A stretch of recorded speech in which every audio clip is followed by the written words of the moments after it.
동해의 푸른 바다는 잔인할 정도로 눈부셨다. 하지만 강릉 시외버스 터미널 뒷골목, 습한 공기가 감도는 낡은 연립주택에 사는 나, 강진혁에게 그 바다는 그저 지겨운 배경화면일 뿐이었다. 올해로 40. 내 인생은 마치 파도에 휩쓸려 나간 모래성 같았다. 번듯한 직장 하나 없이 일용직을 전전하며 환갑이 넘은 부모님 밑에서 밥을 축내는 신세. 연애는 제법 해봤지만 통장 잔고가 바닥을 보일 때마다 여자들은 하나둘 내 곁을 떠났다. 그들이 내게 마지막으로 남긴 말은 한결같았다. 오빠는 몸만 좋으면 다야. 미래가 없잖아. 그럴 때마다 나는 거울 속 내 모습을 보며 자조했다. 남들보다 유난히 건장한 체격, 타고난 정력. 그것만이 내가 가진 유일한 유산이었다. 하지만 그게 무슨 소용인가. 당장 내일 나갈 일당 잡부자리도 불투명한데. 진혁아, 이번 추석엔 용인 할머니 댁에 꼭 가야 한다. 주방에서 들려오는 아버지의 갈라진 목소리. 나는 이불을 뒤집어 썼다. 명절은 내게 지옥이다. 사촌들의 성공담과 친척들의 은근한 무시를 견뎌낼 재간이 없었다. 아버지, 저 그냥 여기 있을게요. 일도 알아봐야 하고. 시끄럽다. 이번에 내 막내 이모도 온단다. 너 서울 가서 일자리 알아봐 주기로 했으니까 토 달지 말고 준비해. 막내 이모 서채희. 내 기억 속 그녀는 항상 화사한 꽃 향기가 나던 사람이었다. 나와는 겨우 12살 차이. 내가 초등학생일 때 대학생이던 그녀는 내게 이모라기보다 동경의 대상인 누나에 가까웠다. 3년 전 재력가였던 이모부가 사고로 세상을 떠난 뒤 그녀는 용인의 대형 아파트와 강남의 빌딩들을 상속받아 엄청난 부자가 되었다는 소문만 무성했다. 용인 수지의 할머니 댁은 명절 분위기로 시끌벅적했다.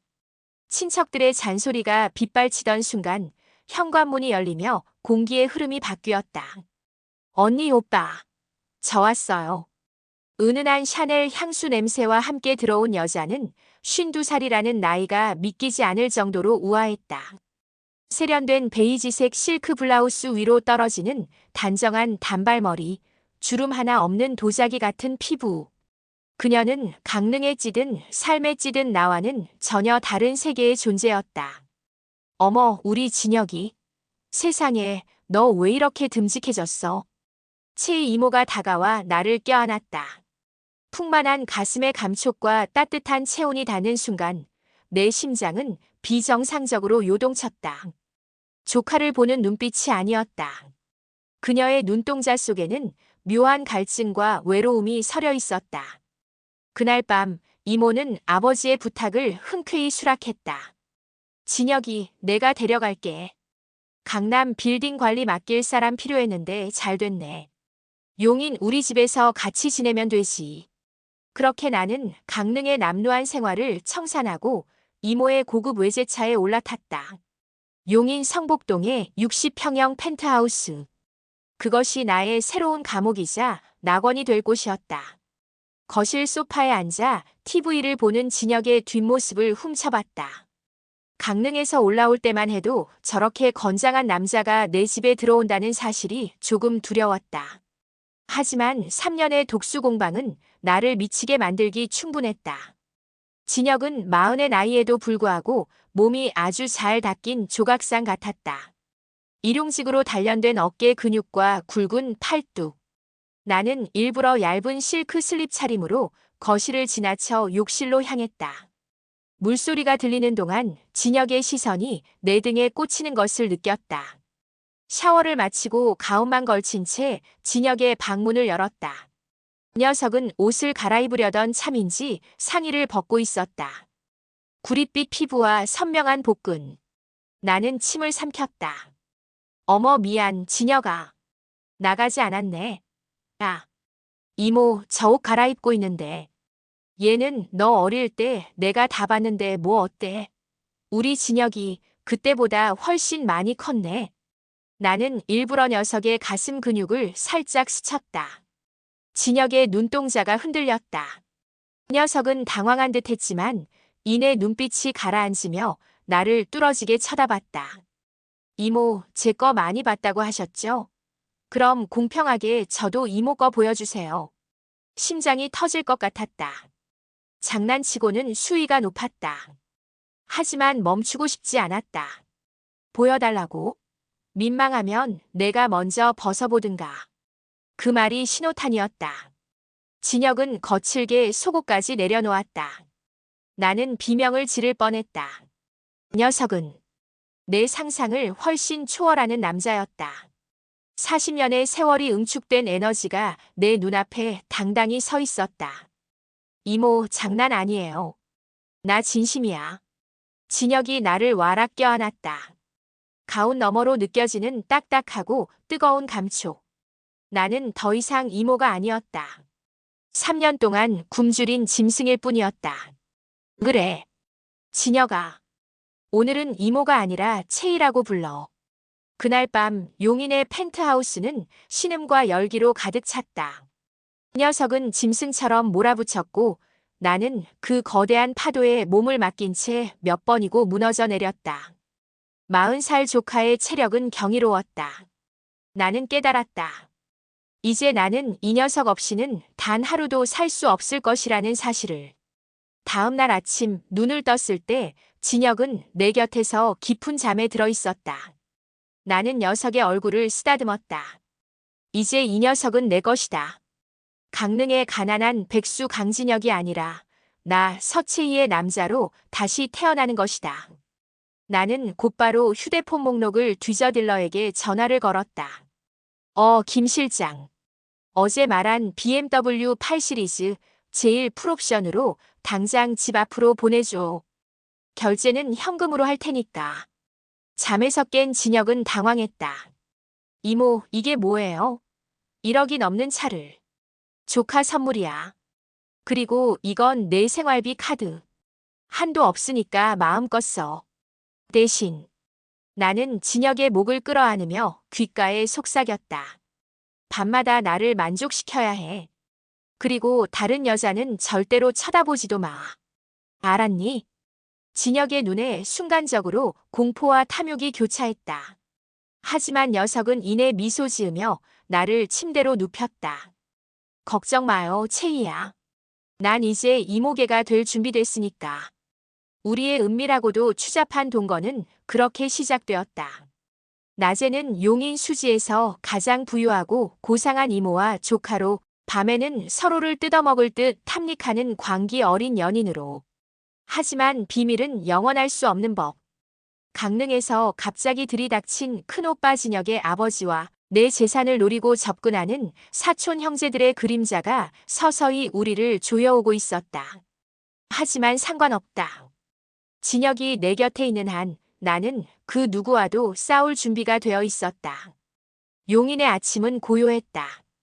창밖으로는 성북동의 평화로운 숲세권 풍경이 펼쳐져 있었지만 집안의 공기는 어젯밤에 격렬했던 흔적으로 여전히 후끈했다. 침대 옆자리에서 곤히 잠든 진혁의 등을 바라보았다. 강릉에서 올라올 때의 그 초라했던 조카는 이제 없었다. 내 카드로 맞춘 수백만 원짜리 실크 잠옷을 입고 내가 사준 명품 시계를 차고 잠든 이 남자는 이제 완벽한 나의 연인이었다. 하지만 그 평화는 날카로운 벨소리에 산산조각 났다. 띵동 띵동 띵동. 신경질적인 초인종 소리. 인터폰 화면을 확인한 순간 내 심장은 바닥으로 곤두박질 쳤다. 화면 속에는 강릉에 있어야 할 큰오빠와 언니, 즉 진혁의 부모님이 서 있었다. 손에는 강릉 특산물이라도 들었는지 커다란 아이스박스를 든 채였다.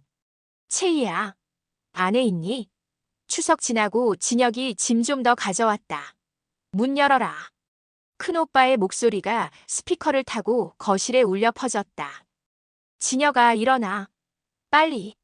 나는 비명을 지르듯 속삭이며 진혁을 흔들었다.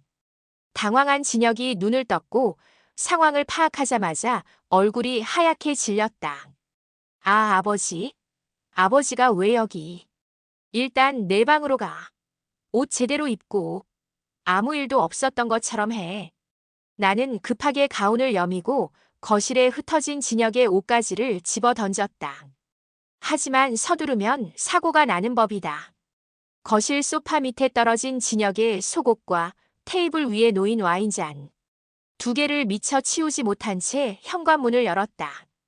어머, 오빠, 언니. 연락도 없이 어쩐 일이세요? 최대한 태연하게 미소 지었지만 목소리가 떨렸다. 큰오빠는 거침없이 집 안으로 들어섰다. 강릉에만 있으니 답답해서 말이야. 진혁이 이 녀석 서울 공기 좀 마시더니 연락도 안 하고 말이야. 잘 지내고 있나 보러 왔지. 언니는 집안을 둘러보며 감탄사를 내뱉었다. 역시 부자 동생 집이라 다르네. 어머, 근데 채희야. 너 얼굴이 왜 이렇게 발그레하니? 어디 아파? 아, 아니요, 좀 늦잠을 자서. 그때였다. 진혁이 자기 방에서 나오며 어색하게 인사를 건넸다. 아버지, 어머니. 오셨어요? 이 녀석 봐라. 얼굴이 아주 좋아졌네.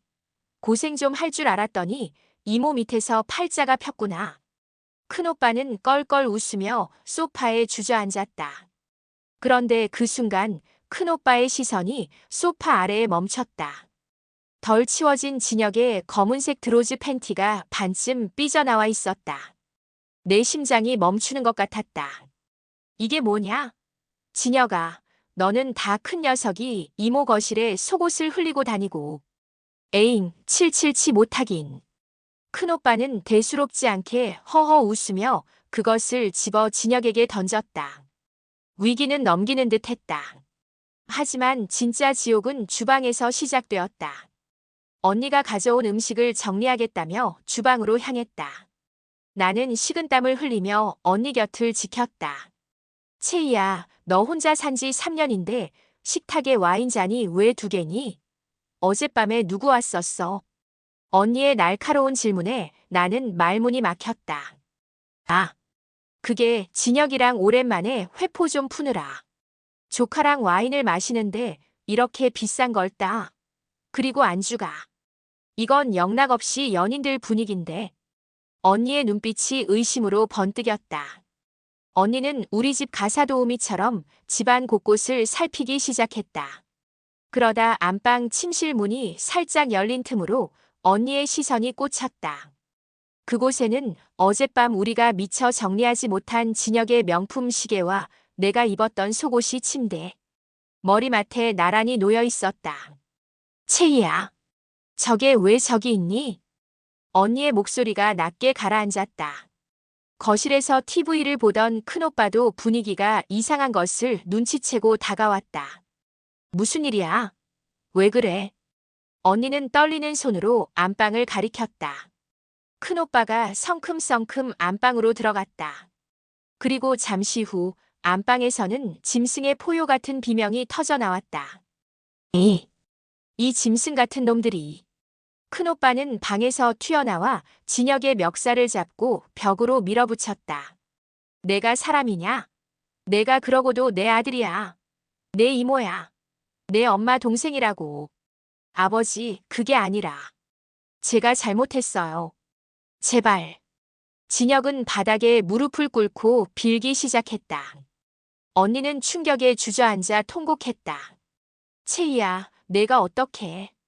우리 집안을 어떻게 망치려고 이래. 폭풍 같은 고함과 욕설이 쏟아지는 가운데 내 안에서 무언가 툭 끊어지는 소리가 들렸다. 두려움은 순식간에 차가운 분노로 변했다. 나는 바닥에 떨어진 와인 병을 들어 식탁을 내리쳤다. 챙그랑. 마이너스. 유리 파편이 튀었고 거실은 순식간에 정적에 휩싸였다. 나는 피가 맺힌 손으로 큰오빠를 노려봤다. 그만해. 소리 지르지 마. 내 집이야. 뭐? 채, 너 지금 제정신이야? 오빠가 뭔데 내 행복을 망쳐? 진혁이. 강릉에서 썩어가던 거 내가 살려낸 거야. 오빠가 해준 게 뭐가 있어? 매일 구박하고 무시만 했잖아. 나는 무릎 꿇고 있는 진혁의 어깨를 감싸 안으며 일으켜 세웠다. 진혁이는 이제 오빠 아들 아니야. 내 남자야. 내가 먹여 살리고 내가 사랑하는 내 남자라고. 내 돈, 내 빌딩 다 진혁이 거야. 오빠들이 뭔데 참견이야. 이 미친년이. 큰오빠가 내 뺨을 때리려 손을 휘둘렀다. 하지만 진혁이 그 손을 낚아챘다. 진혁의 눈빛은 더 이상 비굴한 조카가 아니었다. 1억 3천만 원짜리 차와 무한대 카드의 맛을 본 욕망에 눈먼 남자의 눈이었다. 아버지, 그만하세요. 채희. 아니, 다혜 씨 건드리지 마세요. 저 이 집 안 나갑니다. 강릉으로 절대 안 돌아가요. 결국 큰오빠와 언니는 저주를 퍼부으며 집을 나갔다. 너희 둘 천벌을 받을 거다. 내가 이 사실 친척들한테 다 알리고 너희 매장시킬 거야. 문이 닫히고 집안에는 다시 정적이 찾아왔다. 나는 떨고 있는 진혁을 뒤에서 껴안았다. 괜찮아, 진혁아. 이제 우리 방해할 사람 아무도 없어. 오빠가 소문내면 돈으로 막으면 돼. 변호사 사서 명예훼손으로 고소하면 돼. 넌 그냥 내 옆에만 있으면 돼. 진혁은 천천히 고개를 돌려 나를 봤다. 그 녀석의 얼굴에는 두려움과 함께 기묘한 해방감이 서려 있었다. 정말이죠? 이제 다혜 씨가 나 책임져 주는 거죠?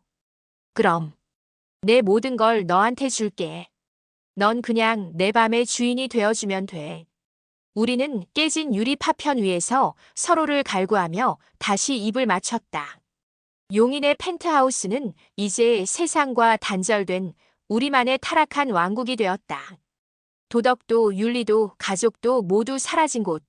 오로지 돈과 욕망만이 지배하는 그곳에서 우리는 영원히 깨지 않을 악몽 같은 사랑을 시작하고 있었다. 용인의 왕국은 고요해졌지만 그 정적은 폭풍 전야의 그것과 같았다. 가족들과 절연한 지 한 달. 진혁은 이제 집안에서 이름 대신 다이아라는 호칭을 자연스럽게 썼다. 그는 강남 빌딩을 관리한다는 핑계로 내 비서 노릇을 하며 벤츠를 끌고 다녔고 밤이면 내 침실에서 세상 누구보다 잔인하고 뜨거운 연인이 되었다. 하지만 평화는 예기치 못한 몸의 변화로 깨어졌다. 우. 아침 식탁에 오른 신선한 자몽 주스의 향이 평소와 달리 비릿하게 느껴졌다. 화장실로 달려가 위액을 쏟아냈다. 52살.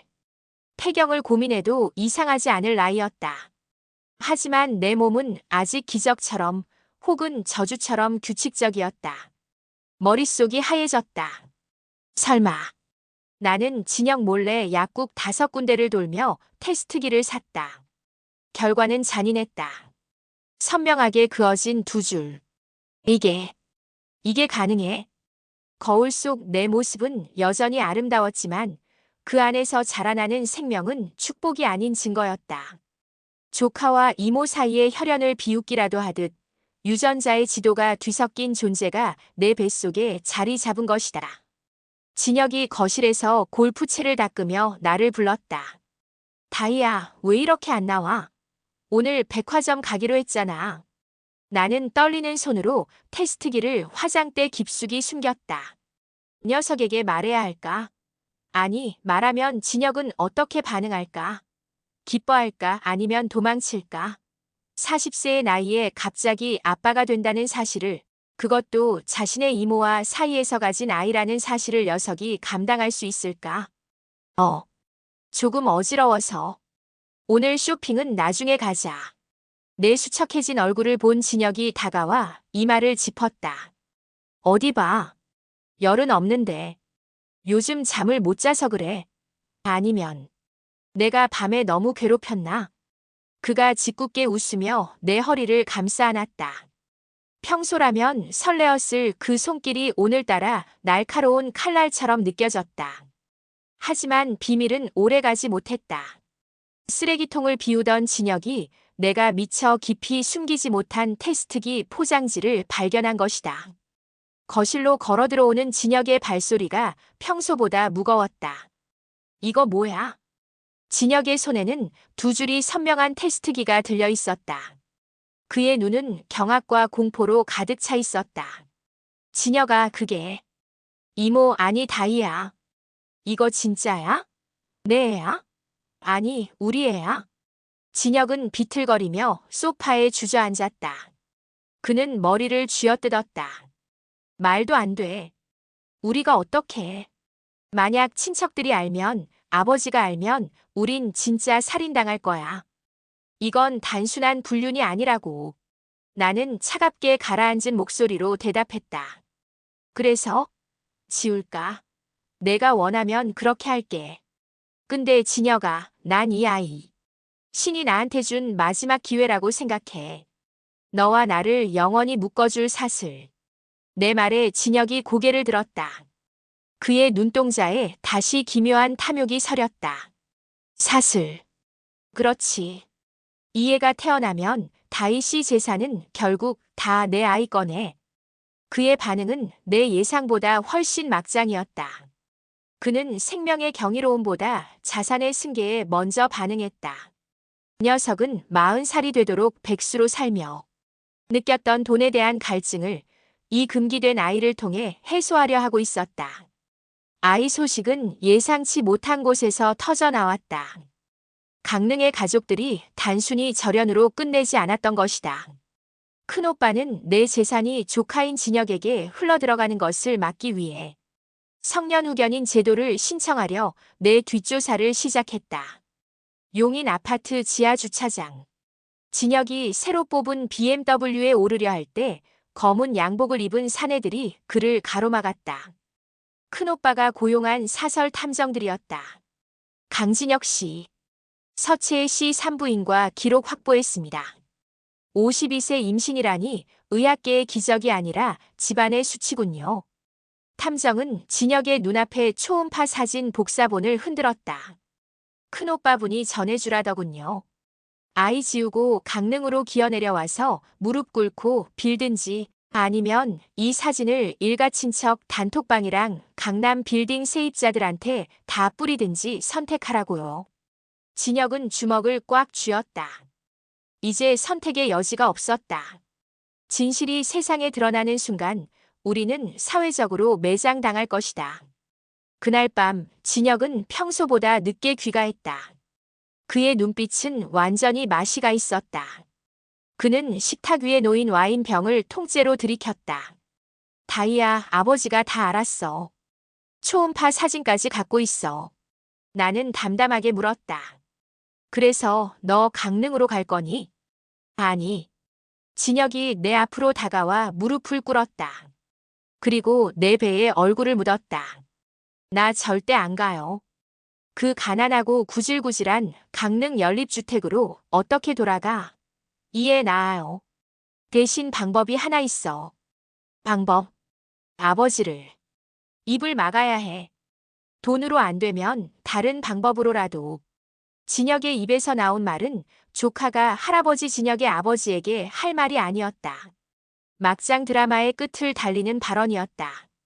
나는 그의 머리카락을 쓰다듬으며 미소 지었다. 그래, 진혁아. 내 남자가 되려면 그 정도 배짱은 있어야지. 내 금고 열쇠 줄게. 거기 현금이랑 골드바 있어. 내가 알아서 처리해. 난 우리 아기 태교에만 신경 쓸 테니까. 우리는 어둠 속에서 서로를 껴안았다. 뱃속에 태동이 느껴지는 것 같았다. 조카와 이모, 아버지와 아들, 재산과 혈연이 뒤엉킨 이 지옥 같은 용인의 펜트하우스에서 우리는 파멸을 향해 가장 화려한 행진을 시작하고 있었다. 용인 성복동 펜트하우스의 거실은 이제 거대한 인큐베이터가 되었다. 외부와 연결된 모든 창문에는 암막 커튼이 드리워졌고 지문 인식 도어록의 비밀번호는 수시로 바뀌었다. 큰오빠와 강릉 식구들의 추적을 피하기 위해 나는 유령이 되어야 했다. 내 배는 이제 남산만큼 부풀어 올랐다. 쉰둘의 육체는 임신의 무게를 견디지 못하고 매일 밤 삐걱거렸다. 다리는 코끼리처럼 부어올랐고 숨은 턱 끝까지 차올랐다. 하지만 나를 더 고통스럽게 하는 건 육체의 고통이 아니라 내 곁을 지키는 진혁의 변화였다. 진혁은 이제 나를 사랑하지 않았다. 그는 내 뱃속의 상속자를 사랑하고 있었다. 다이야, 영양제 거르지 마. 이 애가 건강하게 태어나야 우리 재산권 방어가 확실해져. 알지? 진혁은 매일 아침 내 배에 귀를 대고 태동을 확인했다. 그 눈빛은 예전의 열정적인 연인이 아니라 금광을 발견한 광부의 눈빛이었다.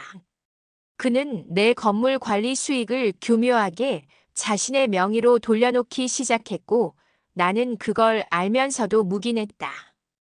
이 아이를 지키기 위해서는 진혁이라는 괴물의 힘이 필요했으니까. 산달을 보름 앞둔 추석 전날 밤이었다.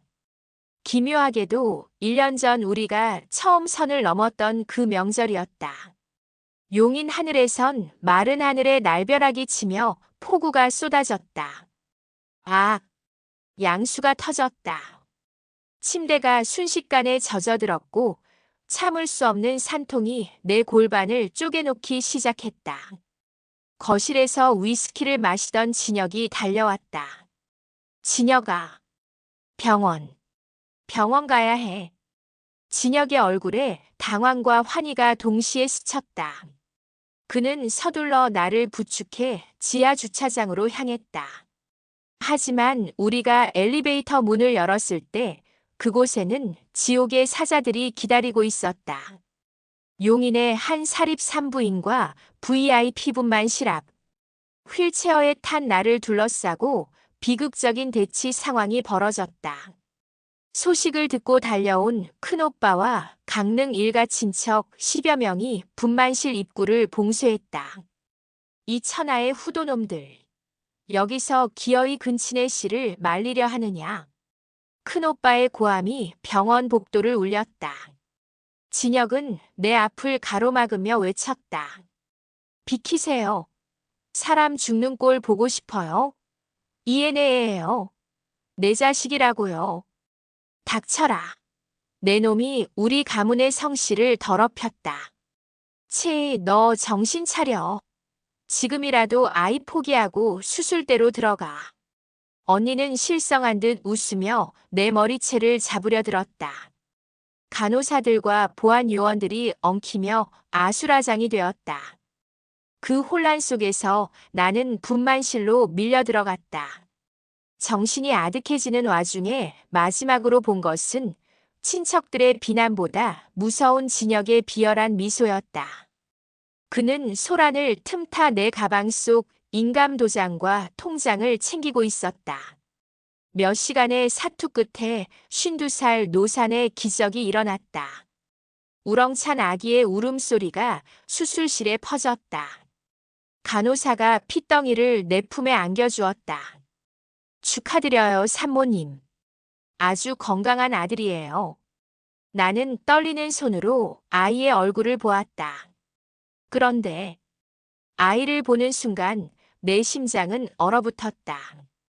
아이의 오른쪽 눈가에는 뚜렷한 붉은 반점이 있었다. 그건 내전 남편 사망한 고모부 집안의 내력인 화염상 모반이었다. 그리고 아이의 귓바퀴 모양. 진혁의 것이 아니었다. 순간 3년 전 이모부가 죽기 직전 불임 치료 끝에 마지막으로 시도했던 배아 이식 수술이 떠올랐다. 당시엔 실패한 줄 알았던 그 수정란이 진혁과의 격렬한 관계 속에서 호르몬 변화로 인해 뒤늦게 착상된 것일까? 아니면 신의 짓궂은 장난일까? 이 아이는 진혁의 자식이 아니었다. 죽은 이모부의 유복자였다. 수술실 밖으로 아이가 옮겨졌다. 진혁은 기다렸다는 듯 아이를 확인하려 달려들었다. 내 아들, 내 후계자 보여줘. 하지만 밖에서 대기하던 큰오빠가 유전자 검사 키트를 든 의사와 함께 그를 막아섰다. 이미 유전자 신속 검사 의뢰했다. 이 녀석아, 내 씨가 맞는지 확인부터 해야지. 몇 시간 후 검사 결과가 나왔다. 병원 복도에는 정적이 감돌았다. 결과지를 읽어 내려가던 진혁의 얼굴이 경련을 일으켰다. 친자 관계 불성립. 이게 왜? 이럴 리가 없어. 내가 매일 밤 얼마나 공을 들였는데. 진혁이 비명을 지르며 나를 향해 달려들려 했지만 경찰들이 그를 제압했다. 큰오빠는 차가운 눈으로 진혁을 내려다봤다. 진혁아, 넌 이제 끝났다. 이 아이는 이모부의 자식으로 등록될 거다. 법적으로 넌 이 아이의 사촌 형일 뿐이지. 그리고 채희, 너도 마찬가지다. 근친상간의 오명을 쓰고 이 아이를 키울 수 있을 것 같으냐? 재산은 모두 아이 명의로 신탁될 거다. 일주일 후 나는 텅 빈 용인 펜트하우스로 돌아왔다. 진혁은 공금 횡령과 주거 침입, 폭행 혐의로 구속 수사를 받게 되었고 강릉 식구들은 아이를 볼모로 내 재산 관리를 대리하겠다며 달려들고 있다. 나는 요람에 누워 잠든 아이를 바라봤다. 이 아이는 누구의 축복일까? 진혁의 욕망이 낳은 비극일까? 아니면 죽은 남편이 보낸 복수일까? 전화기가 울렸다. 구치소에 있는 진혁의 번호였다. 나는 조용히 수신 거절 버튼을 눌렀다. 그리고 아이의 붉은 점이 있는 눈가를 쓰다듬었다. 우리는 다시 시작할 거야, 아가. 이 지옥 같은 용인에서 엄마랑 단둘이. 나는 창밖의 노을을 바라보며 미소 지었다. 그 미소는 아름다웠지만 동시에 가장 깊은 어둠을 머금고 있었다. 40세 조카와 52세 이모의 광기 어린 연극은 이렇게 막을 내렸다. 하지만 남겨진 아이라는 새로운 무대가 이제 막 막을 올리고 있었다. 몇 년 후 강릉 바닷가에 한 남자가 나타났다. 남루한 행색의 진혁이었다. 그는 용인의 펜트하우스를 향해 증오 섞인 눈빛을 보내며 중얼거렸다. 다희야, 내 아들이 아니어도 상관없어. 다시 그 집으로 돌아갈 거야. 넌 내 거니까. 오늘 이야기가 잠시나마 마음을 붙잡고 지나갔다면 그것으로 충분합니다. 이 영상을 보고 계신 여러분의 하루하루에 건강히 함께하고 마음이 편안한 날이 이어지기를 진심으로 바랍니다. 식사 거르지 마시고 날씨가 허락하면 가벼운 산책도 하시고 오늘 밤은 따뜻한 잠자리에 드시길 바랍니다. 다음 이야기에서도 여러분 곁에 조용히 찾아뵙겠습니다. 늘 건강하시고 행복하십시오. 감사합니다.